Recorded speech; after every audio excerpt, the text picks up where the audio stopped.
तो अगर वैध और अवैध की बात हो रही है तो जो वैध चीज़ें हैं तो वो तो वैध रहेंगी।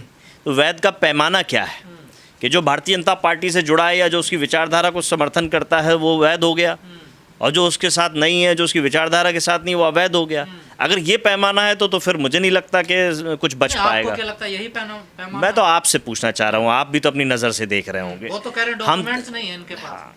डॉक्यूमेंट्स मुझे बता दी, जितने मंत्रियों के बंगले हैं, जितने मुख्यमंत्री का बंगला है, जितना उसमें आगे चीज़ें बनी गई हैं जो सरकारी आवास है ना सर। तो सरकारी आवास वैध और अवैध नहीं होते हैं क्या? उनके लिए एफआर की या जो और नियम है उन पॉल्यूशन के या और जो फॉरेस्ट के नियम है वो सब उन पे लागू नहीं होंगे? आप कहना चाह रहे हैं डासने में जो मदरसा तोड़ा गया, बागपत में टूटा, वो सब ठीक थे? मैं ये कह रहा हूँ वैध और अवैध का पैमाना एक होना चाहिए। जो अवैध है वो अवैध होना चाहिए, उसका एक नियम है, नियम के अनुसार होना चाहिए।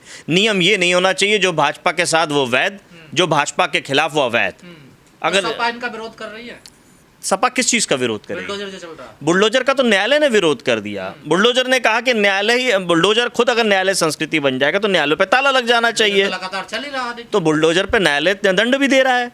जो गलत लोगों पे, इधर अयोध्या में मोइन खान को लेकर के राजनीति करी भारतीय जनता पार्टी ने, उसके घर पे बुलडोजर चला, बाद में न्यायालय ने क्या कहा, उसको मुआवजा दिया जाए। जो उसकी बिल्डिंग चली है जिस पे अवैध तरीके से बुलडोजर चलाया गया, जब बुलडोजर ही अवैध तरीके से चल रहा है, न्यायालय ये मानने को तैयार है, तो बुलडोजर वैध कैसे हो गया?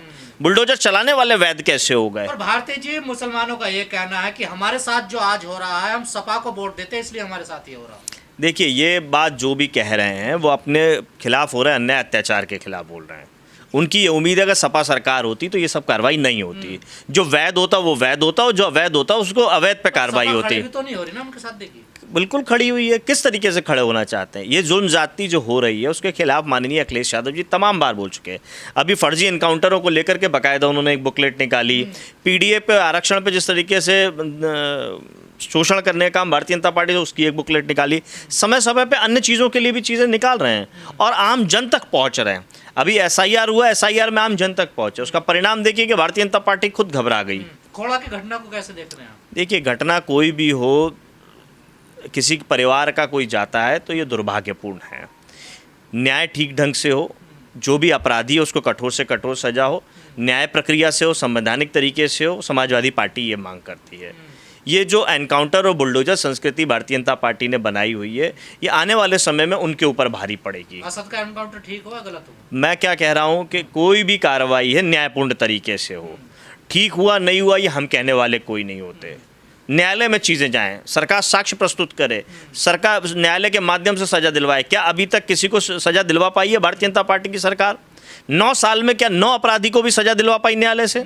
अगर नहीं दिलवा पा रही, इसका मतलब क्या है कि न्याय प्रक्रिया ठीक तरीके से भारतीय जनता पार्टी ने। सपा वाले मुसलमानों के यहाँ तो पहुँच जाते, सूर्या के घर क्यों नहीं आए अभी तक? देखिए, बात सूर्या की नहीं है, बहुत सारे सूर्य हैं देश भर के अंदर, उत्तर प्रदेश के अंदर, जिनके यहाँ भारतीय जनता पार्टी काम नहीं कर पा रही है।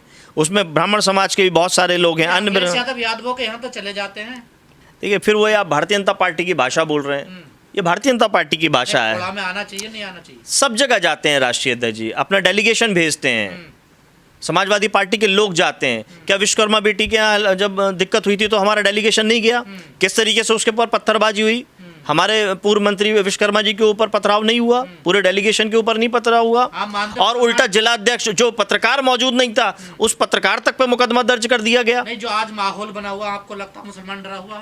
देखिए, कोई नहीं डरा हुआ। जो भी संविधानवादी हैं, जो भी देश को अच्छा मानते हैं, जो देश की तरक्की उन्नति पे काम करना चाहते हैं या देश को उन्नति की तरफ देखते हैं, वो कोई नहीं डरा हुआ। डरे हुए भारतीय जनता पार्टी के लोग हैं, इसीलिए बुलडोजर और पुलिस का दुरुपयोग हो रहा है। ये डराना चाहते हैं उन लोगों को जो डर नहीं रहे हैं, जो भारतीय जनता पार्टी के साथ नहीं खड़े हुए हैं। ये डर तो भारतीय जनता पार्टी का है, जो बुलडोजर लेके आ जाता है, जो पुलिस को लेके तो कह रहे खुलेआम योगी जी की 7 पीढ़ियां याद रखेंगे, ऐसा इलाज कर दिया जाएगा। देखिए, पीढ़ी दूसरों की तो है, योगी आदित्यनाथ जी की पीढ़ी है। ये आरोप हम पे लगते हैं ना।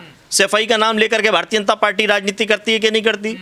परिवारवाद का नाम लेके भारतीय जनता पार्टी राजनीति करती है कि नहीं? 19 लोगों के न्यायालय ने नाम दिए हैं, जो 19 बाहुबलियों के नाम दिए हैं, उसमें 17 इन्हीं की जाति के कैसे संरक्षित हो गए? कौन बचा रहा है इनको? ये सवाल किससे पूछेंगे हम? भारतीय जनता पार्टी से पूछेंगे। ये पर्सनल नहीं है। बचाया तो आपने भी था ना। किसको बचाया? राजा भैया। किसको बचाया? राजा भैया। किसी को नहीं बचाया, किसी को नहीं बचाया। न्यायालय ने अपना काम किया, और जो मान लीजिए अगर कोई बात छूट गई है तो आने वाली सरकार में हम देख लेंगे। कोई बात छूट गई मुसलमान दुकान नहीं खोल पा रहे हैं, क्या वजह है? आखिर डर है, क्या है? कि मैं फिर वही बात कह रहा हूँ, वोट डालने से किसने रोका? बंदूक दिखा करके पुलिस वाले किसको रोक रहे थे वोट डालने से? ये डर तो भारतीय जनता पार्टी का था ना।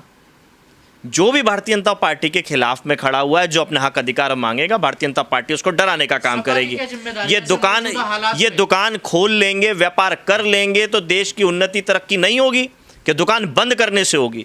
लेकिन भारतीय जनता पार्टी कुछ लोगों को जो भारतीय जनता पार्टी के सामने डट के खड़े हैं, उनकी व्यापार पे हमला करती है, दुकान बंद करने का काम करती है, बुलडोजर चलाने का काम करती है, झूठे अपराध में फंसाने का काम करती है, उनको अपराधी और आतंकवादी दिखाने का। क्या मदरसों पे आतंकवाद के मुकदमे नहीं लगाती है भारतीय जनता पार्टी? ये एक प्रिस्क्रिप्शन और एक छवि बनाने की कोशिश नहीं कि मदरसे खराब है। आरोप तो लगते हैं। कौन लगाता है? देश विरोधी गतिविधियां कौन लगाता है? जब देश की सरकार है, कोई उनके पास डॉक्यूमेंट्री प्रूफ नहीं है, कोई चीज़, केवल हवा बना देना। कोविड के समय तो यही फैलाया गया था कि यहीं दिल्ली से, मस्जिदों से सारा कोविड फैला है। देश के अंदर कोविड आया तो मस्जिदों से आया। हकीकत क्या निकली जब टेस्ट हुआ? तो तब हाउसिंग गुजरात में जो कार्यक्रम कर रहे थे 50,000 लोगों को भर करके, तब मौजूदा हालात है, सपा की क्या जिम्मेदारी है विपक्ष में? देखिए, सपा की जो जिम्मेदारी है बखूबी निभा रहे हैं। हम जनता के बीच में हैं, लोगों के बीच में है, जो पीड़ित लोग हैं उनके बीच में हमारा डेलीगेशन जाता है। समाजवादी पार्टी का हर छोटा बड़ा कार्यकर्ता लोगों के संपर्क में है, बेहतर तरीके से काम कर रहा है। सत्ता में आने के बाद आपको परिवर्तन दिखेगा। जितने झूठे आपराधिक प्रकरण दर्ज किए गए हैं, जो बुलडोजर चले हैं, जो लोगों को न्याय नहीं मिला है, उन सबके साथ इंसाफ होगा। और ये वो डरे हुए लोग हैं जो नाइंसाफी, इसीलिए पुलिस भारतीय जनता पार्टी का कार्यकर्ता बन के काम कर रही है। तो क्या धर्म जाति देखकर कार्रवाई हो रही है योगी सरकार में? निश्चित तौर पे, नहीं तो न्यायालय ने 19 नाम क्यों दिए?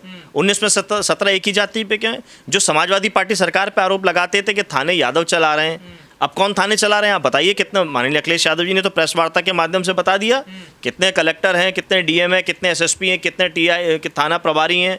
अब आप देखिए ना, झांकिए कौन चला रहे हैं। पर आरोप तो आप पे लगाते ना बीजेपी, जितने मदरसे फर्जी बने सब सपा बनवाती है, सपा सरकार में बने। आरोप लगाने से क्या होता है? हकीकत भी तो कोई चीज़ होती है। हकीकत जनता देख रही है। जनता ने देश के सबसे बड़े चुनाव 2024 के चुनाव में देख लिया कि ये आरोप लगा करके, आरोपों की आड़ में भागने का काम भारतीय जनता पार्टी करती है। ना ये बेहतर शिक्षा दे पा रहे हैं, ना ये बेहतर स्वास्थ्य व्यवस्था दे पा रहे हैं, ना बेहतर सड़क दे पा रहे हैं, ना बिजली दे पा रहे हैं। बिजली में आज बिजली घरों में पुलिस लगानी पड़ रही है इनको। क्यों लगानी पड़ रही? किसके लिए? क्या सफाइयों के लिए लगा रहे हैं? उसी आम जनता के लिए जिसको बिजली देनी थी, जिस बिजली के लिए भारतीय जनता पार्टी हम पे आरोप लगाती थी कि हम बिजली नहीं दे पा रहे। आज अगर बिजली का उत्पादन जितना भी हो रहा है उत्तर प्रदेश में, वो सपा सरकार में लगे हुए संयंत्रों के माध्यम से हो रहा है। इन्होंने एक सिंगल बिजली यूनिट बनाने का काम किया और नया संयंत्र लगाया, उसका नाम बता दीजिए। हमने जो बिजली बना के छोड़ी थी उसी बिजली का उपयोग कर रहे हैं। मंदिर बना दिया उन्होंने, तुम बिजली की बात कर रहे हो। तो प्रभु राम ने प्रसाद दे तो दिया अवधेश प्रसाद जी के रूप में, वो किसने दिया? वो किसने दिया? प्रभु राम ने तो दिया। अच्छा, आप भी मानते हैं राम को? भगवान है, अल्लाह है। अखिलेश यादव जी तो कहते हैं हम तो शुद्ध हैं, हमारा बंगला धुला गया, हमें मंदिर में नहीं जाने। ये तो वो नहीं मानते ना उनको। अच्छा, भाई मंदिर पे जाने पे अखिलेश यादव जी के मंदिर कौन लोग धो रहे हैं? घर छोड़ने पे गंगा जल से कौन धो रहे हैं? और हिंदू ना मानने की बात कौन कर रहे हैं अखिलेश यादव जी को? यही भारतीय जनता पार्टी के नेता और भारतीय जनता पार्टी के लोग कह रहे हैं। भाई आपका जो धर्म है वो आपका धर्म है, आपकी आस्था जिसके प्रति है वो रहेगी। हम कौन होते हैं आपको कहने वाले? ये निजी विषय है कि नहीं, कि ये राजनीति का विषय है? आप अपने पिता को ज़्यादा मानते हैं कि माता को ज़्यादा मानते हैं कि भाई को मानते हैं? आपका निजी विषय है कि ये मेरे विषय से चलेंगे आप, कि नहीं आप अपने पिता से ज़्यादा अपने भाई को मानिए, माँ को मानिए? ये तो आपका पारिवारिक मामला और आपका आस्था का मामला है कि आप माता को पसंद करते हैं, पिता को। वैसे ही आप भगवान को, मैं कहूँ कि आप हनुमान जी को पसंद कीजिए, राम जी को क्यों करते हैं? मैं कहूँ आप कृष्ण जी को पसंद कीजिए, शिव जी को क्यों पसंद करते हैं? ये मैं कौन होता हूँ कहने वाला?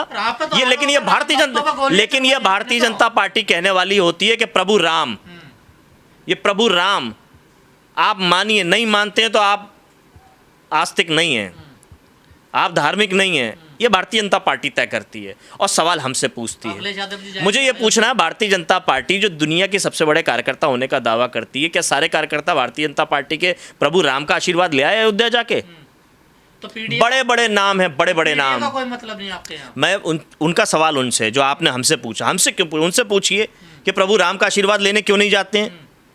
और जब सनातन धर्म का सबसे बड़ा ठेकेदार बनकर के ये कह रहे थे कि महाकुंभ में जो दर्शन करने नहीं आया, जिसकी मृत्यु हो गई वो मोक्ष प्राप्त हो गया, तो मोक्ष प्राप्त कर लेते भारतीय जनता पार्टी के लोग।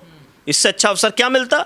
इनके प्रोजेक्टेड किए हुए जो भारतीय जनता पार्टी के साधु संत हैं, जो बड़े कार्यकर्ता के रूप में काम कर रहे हैं, उनके साथ जाके चले जाते, मोक्ष प्राप्ति कर लेते। भारती जी, जब मंदिर के राम की बात चलने लगी, एक आखिरी सवाल मेरा, अखिलेश यादव जी ने एक मंदिर बनवाया है इटावा में और बड़ा मोटा पैसा उसमें लगा, केदारेश्वर नाथ जो भी बनवाया उन्होंने, उस मंदिर को आप कैसे देख रहे हैं? मैंने आपको पहले ही जवाब दे दिया। ये एक निजी आस्था का विषय है, इसमें किसी को दखल नहीं देना चाहिए। कई लोग हैं अपने घर में लगाते हैं, अपने व्यावसायिक केंद्र में मंदिर बनाते हैं, जिसका जहाँ मन होता है वो वहाँ लगाता है। सैफई में बड़ा हनुमान जी की मूर्ति लगी है, क्यों आज लगी है? सैफई उत्सव जिसको भारतीय जनता पार्टी बदनाम करती है, वो हनुमान जी की पूजा से शुरू होता है। सैफई उत्सव का कभी दिखाया मीडिया ने? नहीं दिखाई। ये निजी विषय है, और क्योंकि ये हमारे लिए निजी विषय है, हम किसकी पूजा करते हैं, हम किसको मानते हैं, ये हमारा निजी विषय है। लेकिन सवाल हमसे किया जा रहा है, ये वो लोग सवाल कर रहे हैं जो भगवान के चंदे का धंधा करते हैं। क्या केशव प्रसाद मौर्य जो उप मुख्यमंत्री बने, उन पर चंदे के धंधा करना, फर्जी पर्ची छपा करके चंदा करने की बात नहीं हुई? आपका अपमान हो रहा हो, जिस व्यवस्था में आपको नीचा दिखाया जा रहा हो, और आप उसी व्यवस्था को आगे बढ़ाने की बात करें, तो लोग तो सवाल करेंगे ना। देखिए, ये भारतीय जनता पार्टी की व्यवस्था थोड़ी है। भगवान और सनातन धर्म क्या भारतीय जनता पार्टी लेके आई है? जो उनकी व्यवस्था हो गई है, हम उनकी व्यवस्था मानेंगे? ये कौन सा सवाल हो गया? तो ये किसकी व्यवस्था? ये सदियों से चली आ रही। हमारे पूर्वज हैं, भगवान श्री कृष्ण के वंशज यादव अपने आप को मानते हैं, और भी समाज और भी सब। किसको मानना, ये निजी विषय। मैं फिर वही कह रहा हूँ, ये भारतीय जनता पार्टी नहीं लेकर के आई। ये भारतीय जनता पार्टी तो ठेकेदार बनने की कोशिश कर रही है, इसीलिए अयोध्या में तो परिणाम ये आया।